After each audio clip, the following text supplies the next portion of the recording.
Well, hello everyone. I hope you guys are having a wonderful evening. This has been a blast this year.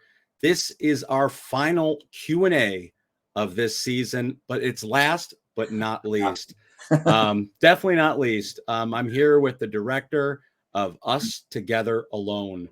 This was a brilliant, suspenseful piece, very emotionally moving, dramatic. I truly enjoyed this. Thank you for joining us on our last Q&A. Thank you for having me, and thanks for accepting the film into the festival. Awesome. Super So excited. let us know a little bit how you got involved with this project. So Jan, who played Milo, is friends with Alex Montaldo, who played Ali, and they wanted to put together a project to, just do some work. And we pulled together a bunch of money. We sat down. We wrote a script specific for both those actors, something that would fit them. Luke Edward Smith, who wrote the screenplay for us, is in my theater company. Well, not my theater company I belong to, Primitive Grace. And it was an interesting thing to watch him do it. Also, he had them actually just record what they did that morning to try to find their natural rhythms of how they speak, so that when he wrote the script for them, that it was playing into their strengths and their natural speak habits and their cadence and how they went about things. Wow. Yeah, so we came up with that there would be half brothers, and then we added the mother a little bit later to help tell the story a little better, and then we just turned it up to 10. When I first saw this film, it went through the whole screening panel and the committee. By the time I got to it, there was a lot of talk about this project. And when I first thought it, I thought it was going to be like a love triangle of some sort or something in the mesh of that realm. And what it ended up being is something much deeper. And what I really got out of this film is the performances throughout. It is a true ensemble. There's characters that are in minor pieces, or I should say not minor, but smaller pieces of the film No that make small role, such Charles. No small roles. no small role. They have such significance to the story, and they move it so much. And a lot of times when you see a lot of films, there's unnecessary characters or they don't really move the plot too much. And this just it was a wonderful puzzle, and I enjoyed it. And all the stuff that went into it that you're talking about, the cadence and everything like that, that's something different I haven't heard from many other directors or people getting involved with the project. It really seemed that there was quite a bit of planning before you actually got there into the shooting. So how long was this process?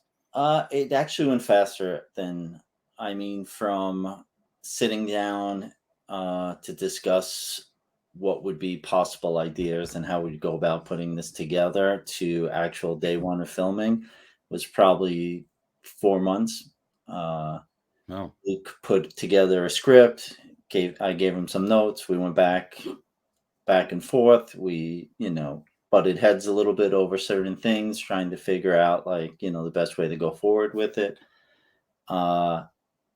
And then, we had the script probably within 6 weeks, and then just setting up the pre-production of trying to get the crew together.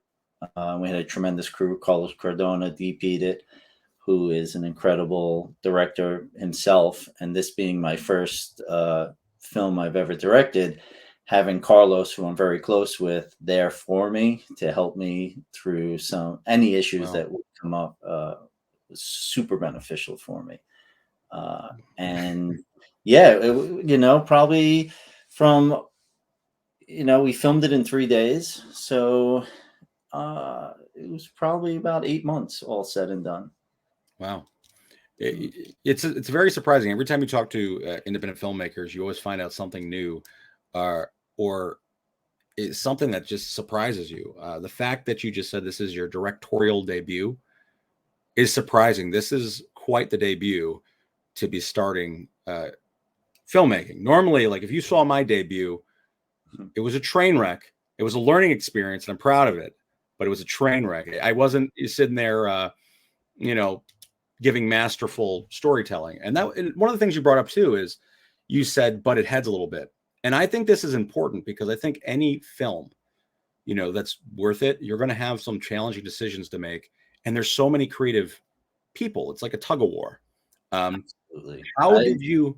It's what, I'm sorry to cut you off, but to me, I love the butting of heads. It gets the best out of everybody, and everyone has a talent, whether it's the DP, the screenwriter, or the director, or even the actors. Again, you know, I've been acting for, you know, about 15 years, so uh, I've been in a bunch of stuffs, and I saw what directors did and didn't do for me, going working through that process, and I tried to bring that to this to like really try to, you know, captivate the performances.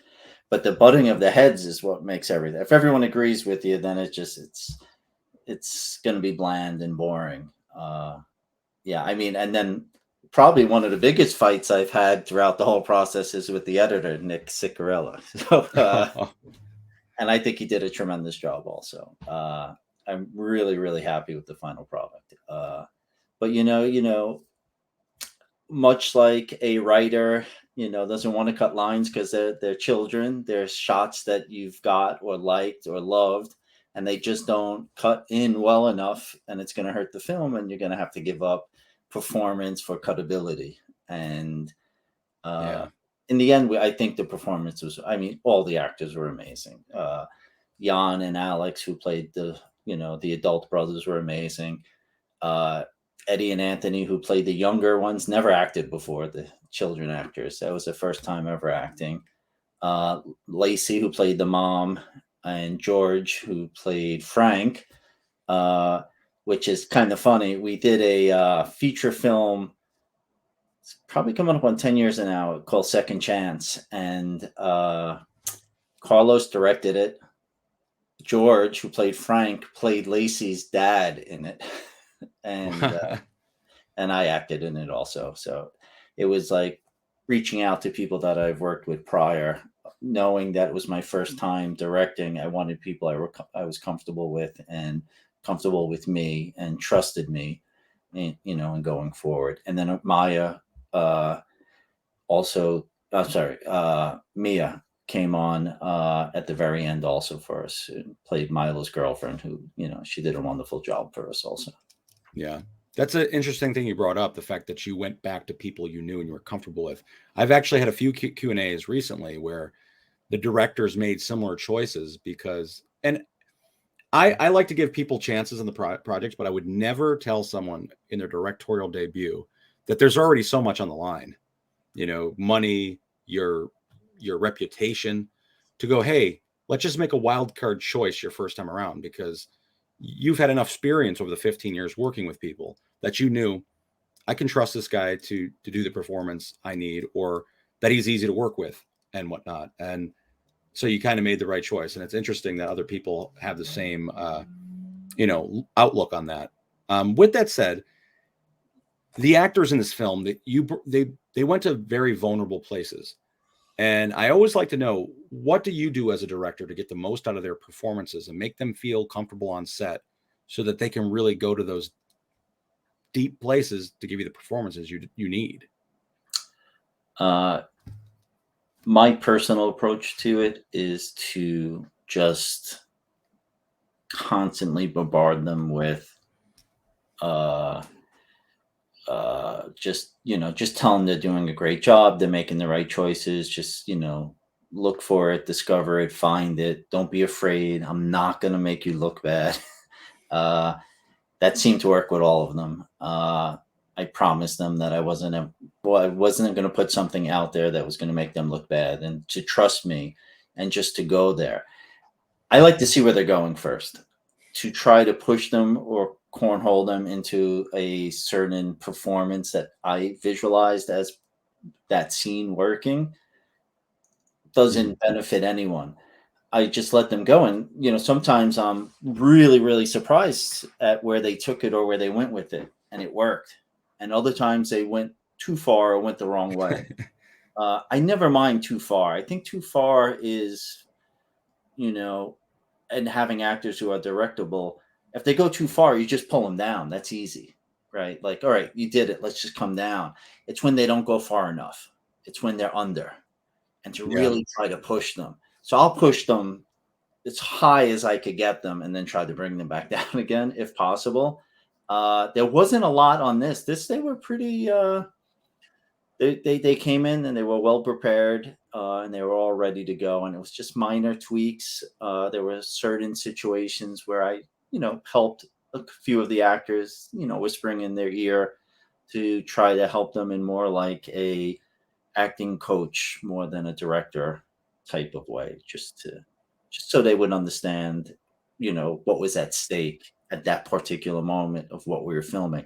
As an actor, and you act also, right, Charles? Yeah.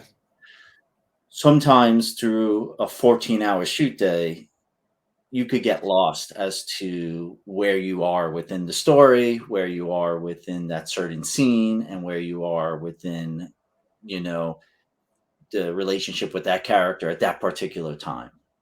So I think what I had always wanted was the director come up to me and say, "This is it.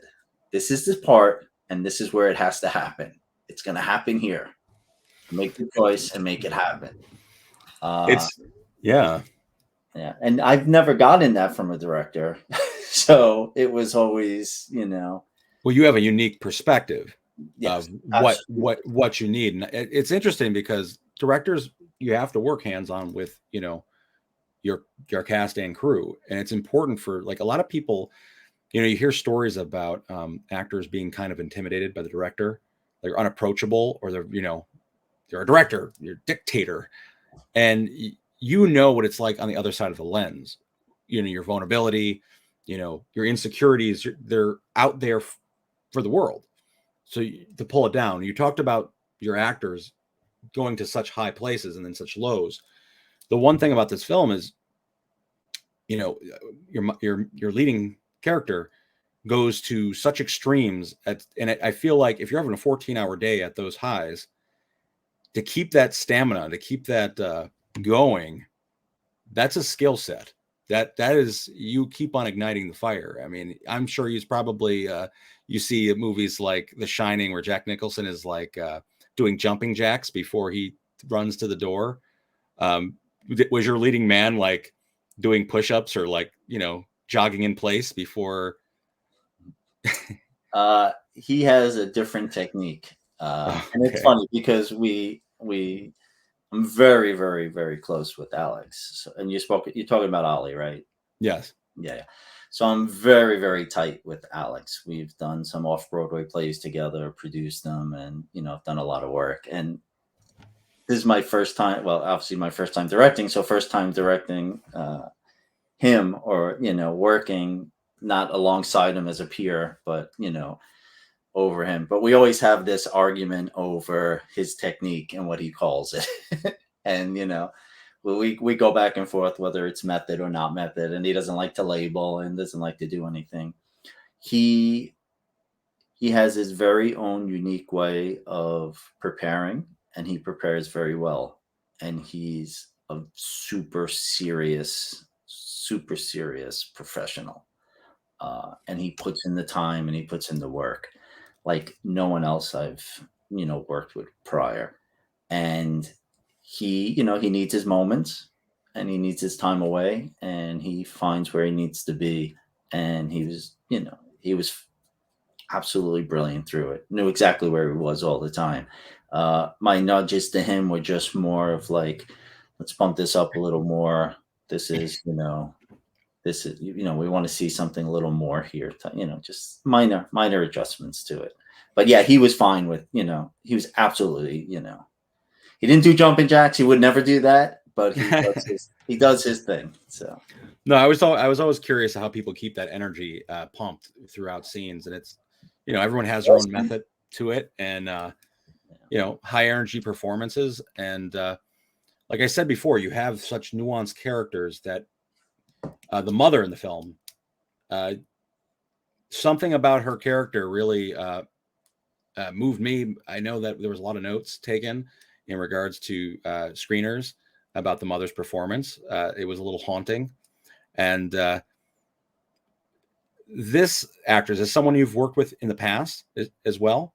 Yeah. So Lacey played the female lead. I played the male lead in Second Chance.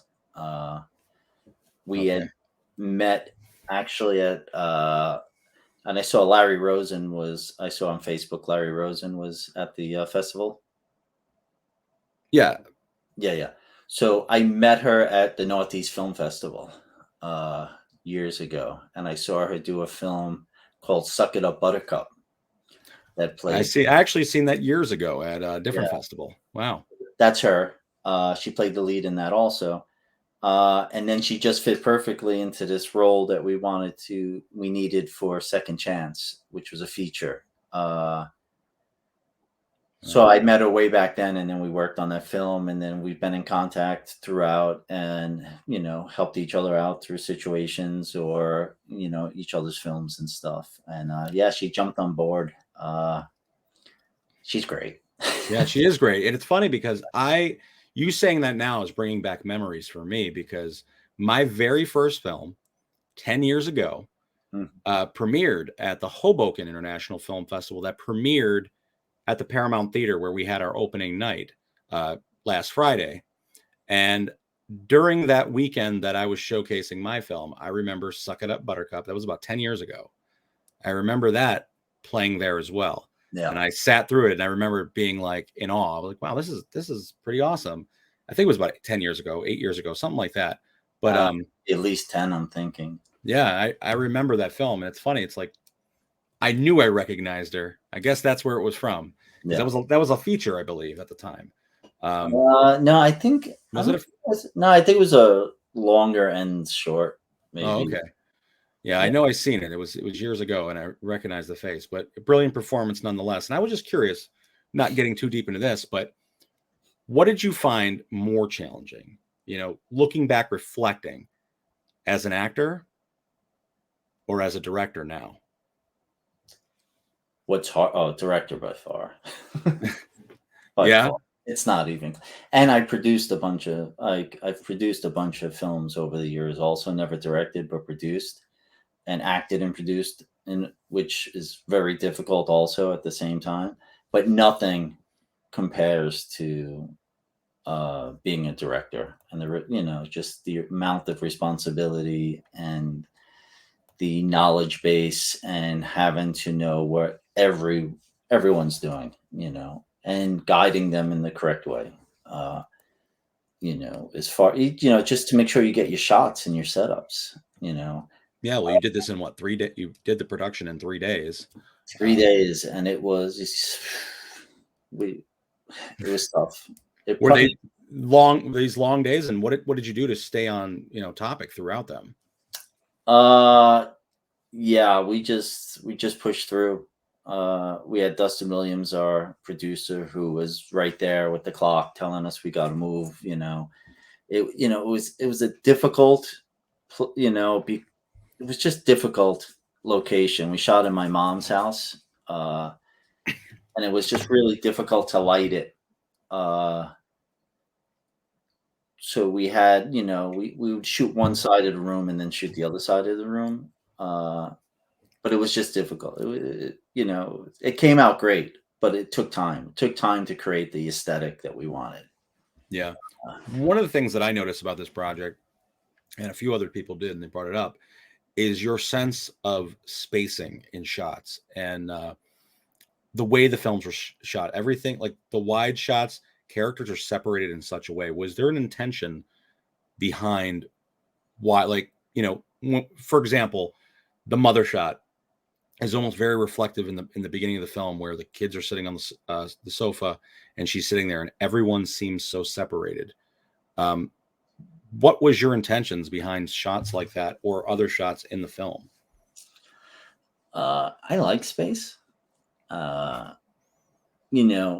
This isn't, they're brothers and loyalty is everything, and you have to take care of one another, but they're so far apart from each other, in that spacing, they're never really close together. Yeah, I mean, it just bleeds into the dysfunction of the family. Well, I didn't want any. Tried to avoid as many two shots as possible with the yeah, actors. Yeah, just to show that distance. I like distance also as an aesthetic, uh, and I think with distance you can really sell the close-ups. I think our close-ups through this films worked even better because of the spacing that we were using throughout the yeah. process. I always like to ask that because it shows like true, cinematic expertise or thoughtfulness while you're doing it. Why shots are the way they are is important to me, and I think it's important to viewers looking to get involved in filmmaking or even hone their craft of what they're doing. Uh, don't just shoot it, plan it, and why. Why is this like this? What kind of emotion are you trying to convey or story you're trying to tell? And what you just explained makes a lot of sense. Two brothers that are loyal to the end, that have, they are so far apart in real life, but at the end of the day, they're still brothers, and Half. yeah, or half brothers. So maybe that's the reason too why they're spaced apart. But even still, That's it's one of it's the things great. we fought with the I fought uh, with Luke about the screenwriter, the half. He's like, you got to say three times, otherwise because we only had it in there twice. What was the reason you said half brothers, so you can make the actors like more explainable why they look the way they look, or like Oh, differences? 100%. Yeah. We knew they were. Okay.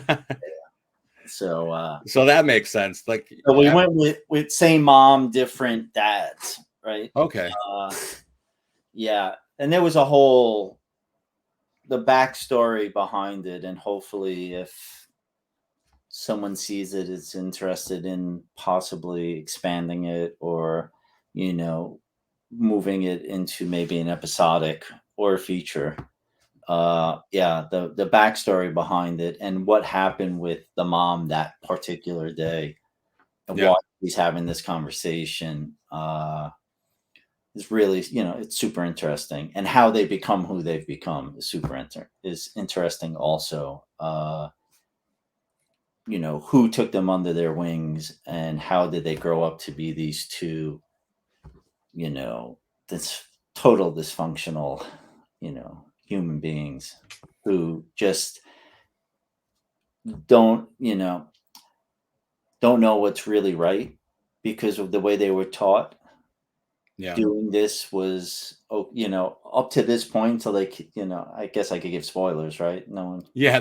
You could give spoilers at this point. Yes. So, killing each other's lovers. Uh, I was hoping to find that moment of when the realization hit them that what I was taught as a child and what I was taught my whole life led me to this. And maybe it was wrong. And maybe we should have questioned it. And maybe we should have stopped it before it reached this point.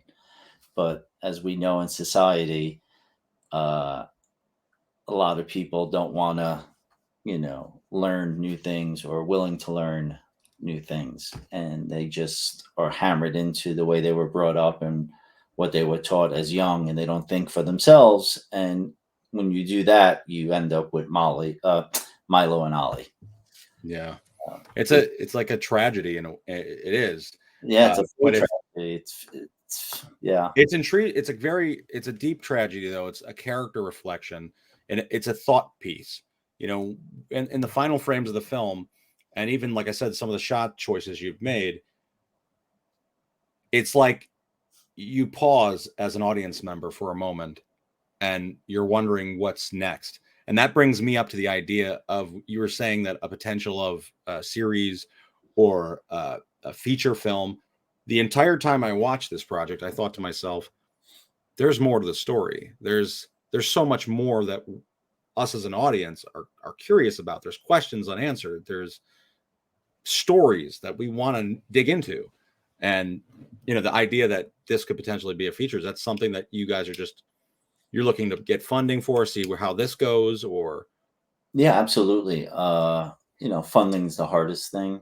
Uh, to me, when I look at short films on a whole, as a director for this one, as a producer, as a moviegoer, I don't like the ones that take place over long periods of time, right? Like you start, this all we flash back in this short film, but it's really the events of one day, of about a 35-minute time span of what went completely wrong with these two guys here.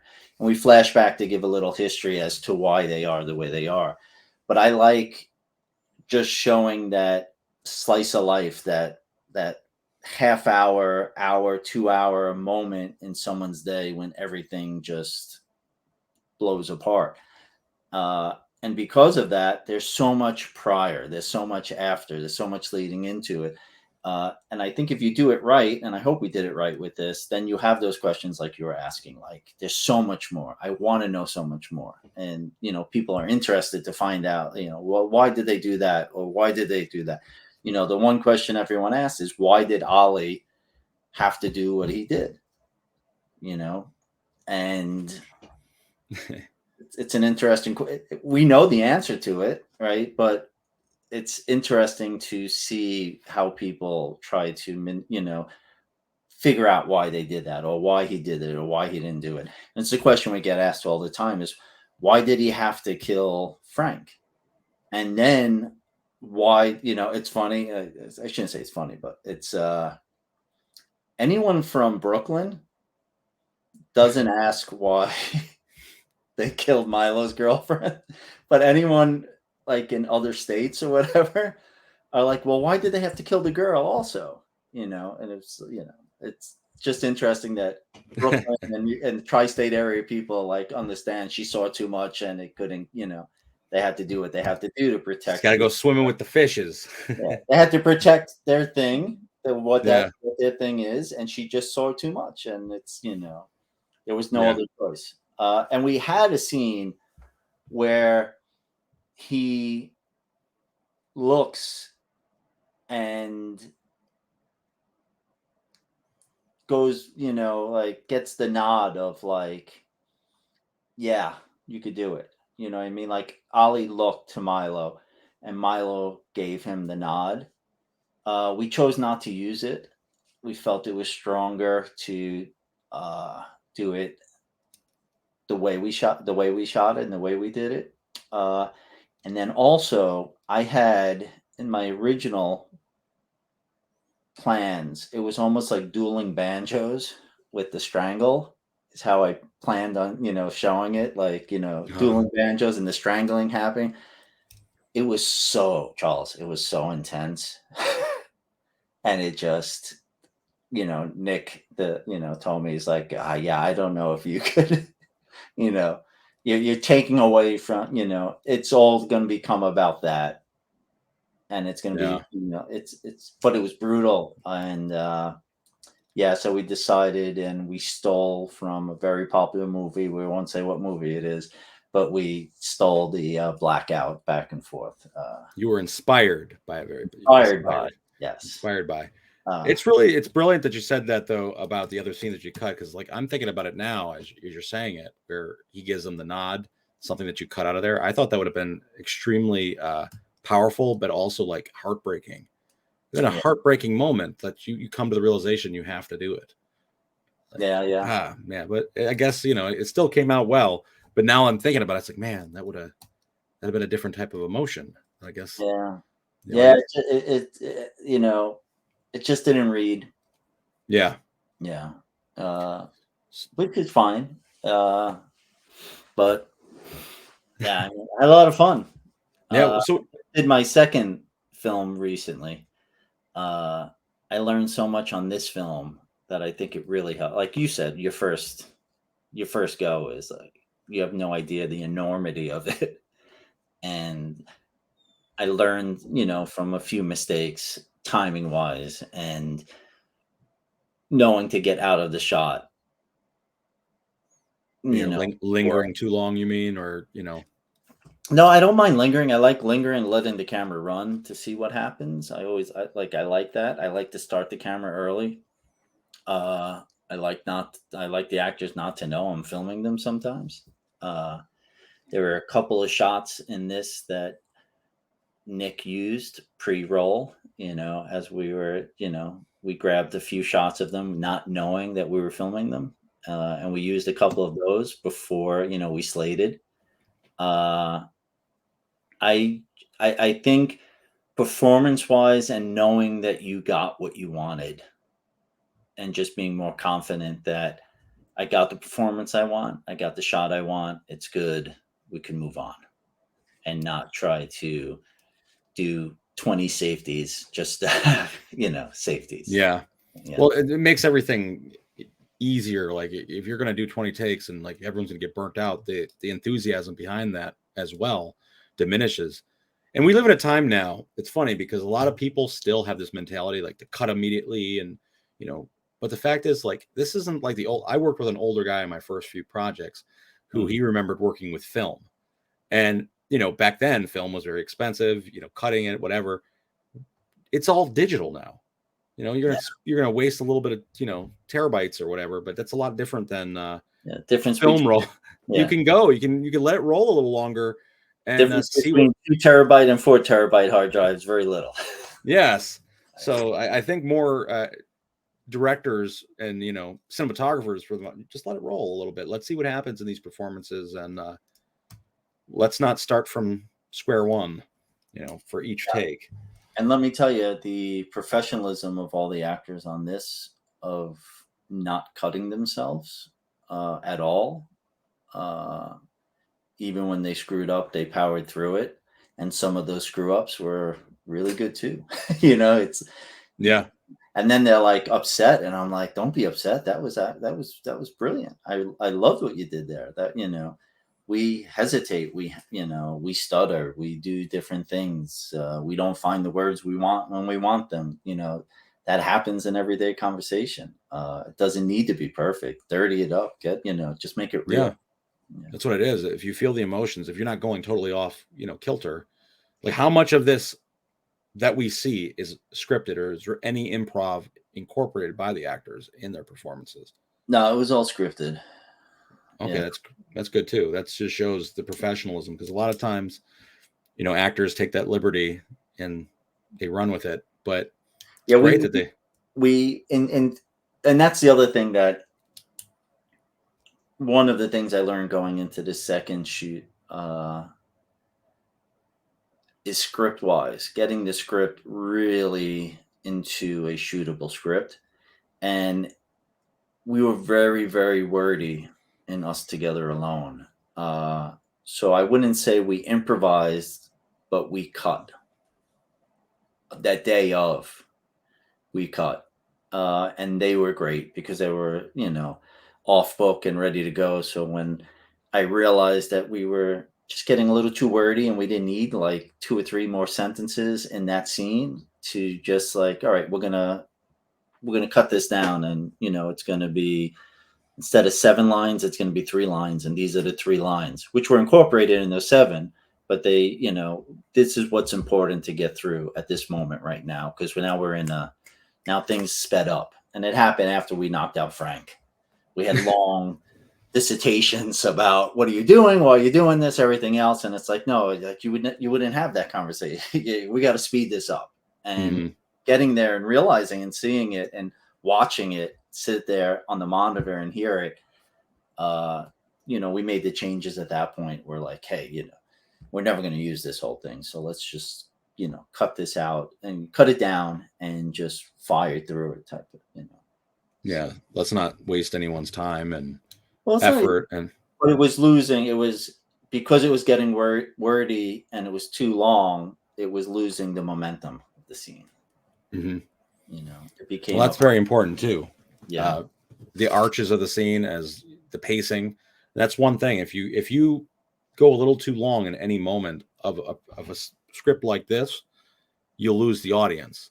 And you guys seem to power through, and it's emotionally moving, but it's also intense on the edge of your seat for a portion of it. The emotions are high. I'm always wondering what's going to happen next, what decisions are going to be made as every second passes. And I think the audience are going to be on the edge of their seat while watching this. And I hope they get an opportunity to watch it too, even after today, through going through tomorrow. I want to ask you though, through this process, what was the hardest artistic decision at any part or any point that you had to make? I think it was in editing. Yeah.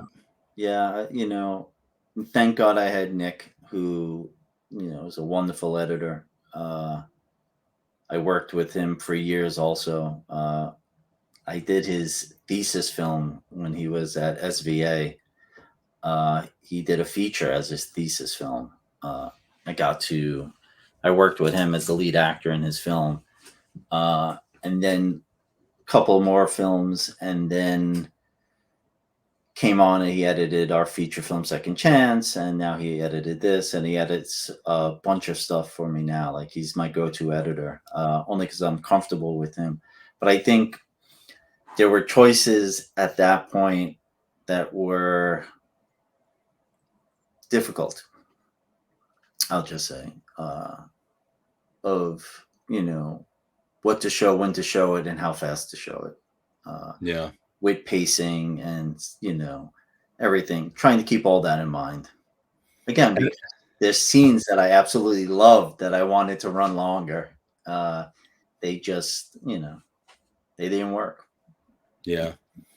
Editors keep us in line, for the most part. They're seeing something we don't see. And there's a lot of people even in this year's event, and I don't know how they do it. They're the writer, the director, which I understand that, but they're the writer, director, and editor. Yeah. And that is something that I tried at one point of my filmmaking journey. And I realized that editors are very necessary to keep us in line. It's like the left and the right side of the brain. You got to have someone kind of like, hey, I'm the outsider looking in at your project. You can't do it all. And sometimes it doesn't work either if the chemistry isn't right. So you have to find an editor you trust as well, because sometimes they just don't see your vision. But if you do have someone you trust. Yeah. And I think that conversation is important to have, of what this film's about and what you're trying to get from it and what you were trying to achieve by shooting it.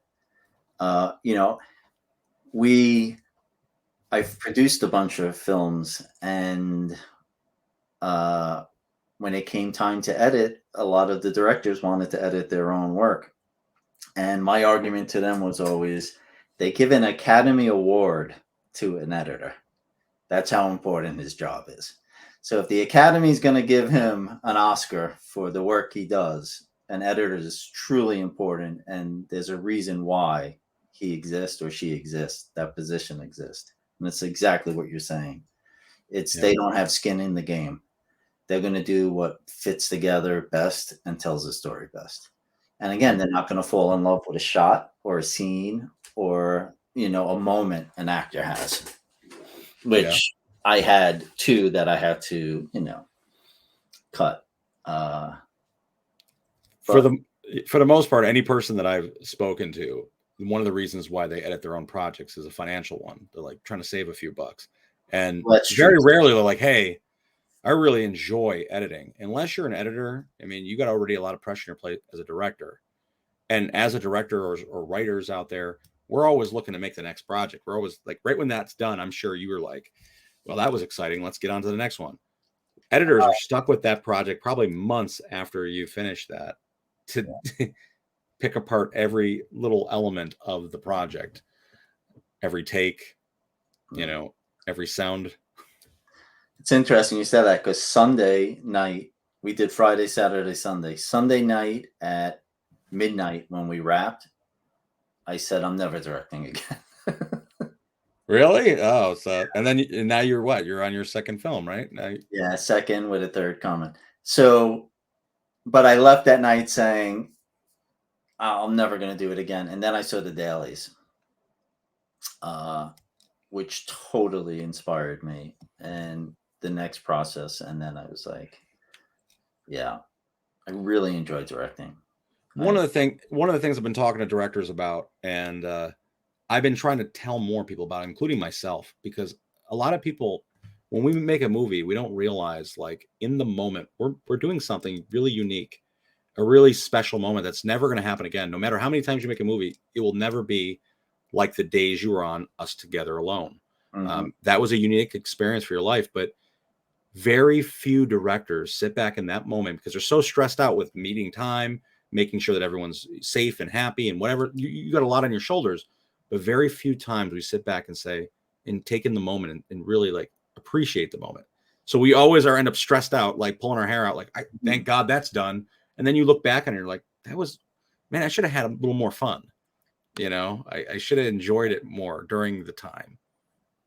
You were probably stressed out that whole 3 days. Oh, so my stress level was, whew. And it's funny because Dustin, again, who produced it and is a good friend of mine, and Carlos were both like, wow, you're really holding it together. I was like, on the inside, I'm about to lose it. Yeah. Because, It's a lot.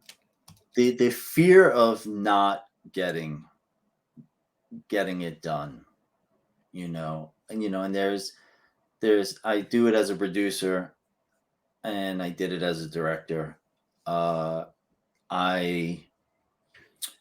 Sunday lunch pulls around, and it's, how are we going to get a film out of this?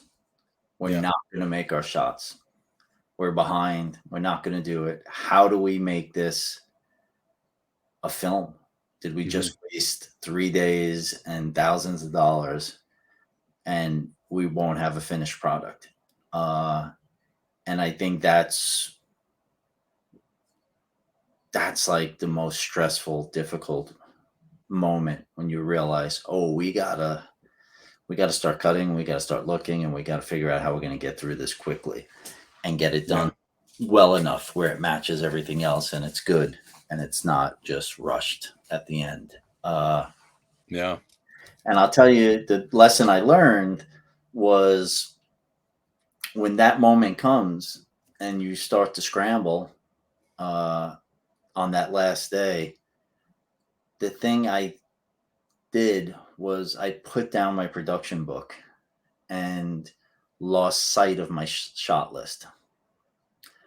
And then when we wrapped, I went back to my, binder and saw my shot list and realized creativity, one of my favorite shots that I wanted to get, I missed. I felt like I would have looked at the book. I would have said, oh yeah, I want this shot. And I probably would have got it. So on this next one, when we hit that, we only filmed 2 days on this next one, Saturday, Sunday. So when we got to Sunday again at lunch, and I realized we gotta, make the day, and we gotta make a film, and where are we gonna go with it? The first thing I did is went to my production book and found the shots that I wanted or needed, and then worked outward from there. So that was the biggest lesson I learned from this film. Wow. That's amazing. It's amazing that you say that, because very few filmmakers would acknowledge the fact that they missed something in the process. They just won't take that credibility. But it does suck, because we're so stressed out in the moment of making this film. There's a lot of pressure. You have a lot of people reliant on you, even if on a small set. You got people behind the scenes, you got actors coming, taking off time, whatever they're doing. Yeah. They're giving you their time. This is they could be anywhere. They could be on any set they get excited to or accepted for. They're choosing to be with you, and the responsibility is to turn this moment into something, a piece of art, and something that they should be proud of too, and like not embarrass yourself in the meantime. And worthwhile, right? Make it worthwhile. Exactly. So one advice I'd give you is try to organize it so that you can enjoy the moment in the moment and not stress yourself out, just because it's Us Together Alone and whatever projects you're working on now, they're like once in a lifetime experiences. Like, you might do it again, but films take a lot of money. It's, there's an uptick in COVID. You never know when things are going to get shut down again. And it's crazy, but there's strikes everywhere. Yeah, it's crazy, but hopefully that'll come to an end very soon. Yeah, a lot of people are, in a really crazy predicament right now. People that work for the industry, a lot of them close to me within the Hudson Valley, Catskill area. There's a lot of productions that go on around here that people don't know about, but they're now like, working jobs they never thought they would be. They're bartending now, and they're, you know, Yeah, working in factories. it's not You just know, the actors; it's more the crew. There's more yeah, people out than actors out. So, yeah, that's what it is. A lot of them. I know a lot of gaffers and stuff like that. That mhm. right now they're finding other means of income because of all the craziness going on. I But have friends calling me all the time. What do you hear? What do you hear? What do you hear? yeah, well, hopefully soon they come up with a resolution. So, one last question, because I can go all night, and I don't want to do that to you.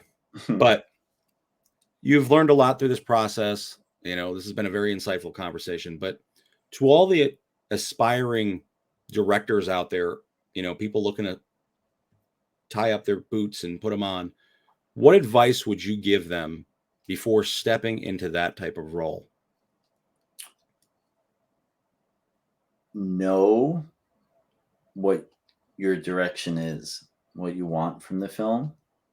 Try to hire creative people within their fields. And whether that's set decoration, whether that's prop master, whether that's DP or gaffer or screenwriter or anyone you're dealing with, try to surround yourself with really talented people. And as long as you could communicate what you want or what you're looking for and within the film, the DP will give you their best. The set deck will do, wardrobe will do. If you're lucky enough to have, a crew like that, we didn't have a full crew on Us Together Alone, but just be willing to trust the people that you're working with. If you take it on all yourself, you'll self implode. Uh, I am someone who finds it hard to delegate, but in this, I delegated as much as I possibly could because I just knew I didn't have the capacity. So don't be afraid to delegate.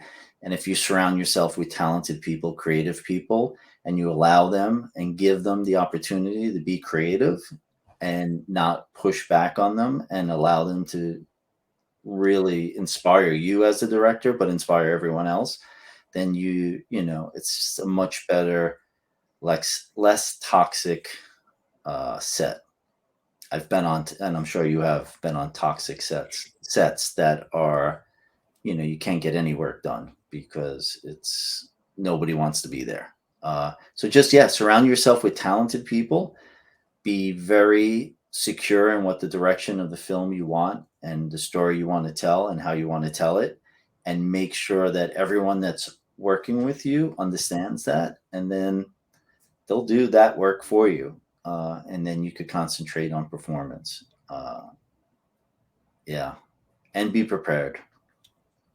The, Be the prepared. ultimate one, I've been be on, prepared. I've been on sets. Directors didn't even know the script. It was like, Yeah, uh, it's an unfortunate thing, but you're speaking truths. These are realities, people. Not all the time the director has all the direction or knowledge of the production he's on. There's even times directors don't really know the roles of the other people on set and what their responsibilities are. Uh, yeah. the It's director needs to know all those titles, and that's how you can delegate, or else, especially on an indie set, we're not talking about these big giant union sets. Like on a small indie set with a few man crew, you need to know what everyone's strengths are, and that's how they balance off of you. But I yeah, really appreciated this. yeah. Thank you so much for having me. And sorry I ran a little bit late. No, this is great. This is great. This is a great way to end our Q&As for this year's season. I've been telling a lot of people about this film, and for those of you out there that are watching this Q&A or will watch it within the next 24 hours, Us Together Alone. If you like this film, go on our website. A lot of people are asking, how do I vote? Really self-explanatory. Go to CatskillInternationalFilmFestival.com. There's a big question mark. You open it. It's a voting poll for each of the films in whatever category. Vote for this project if you really liked it. I think it's a brilliant project. Great acting, great direction. Good job, Greg. And thank you so much for this insightful hour. I think it's been inspiring. Thank you so much. And I'll see you tomorrow. See you tomorrow, guys. And join us. Catskill International Film Festival closing. SUNY Sullivan Selig Theater in Loch Sheldrake, New York. There is big things happening, Little Loch Sheldrake, guys. So I'll see you guys there.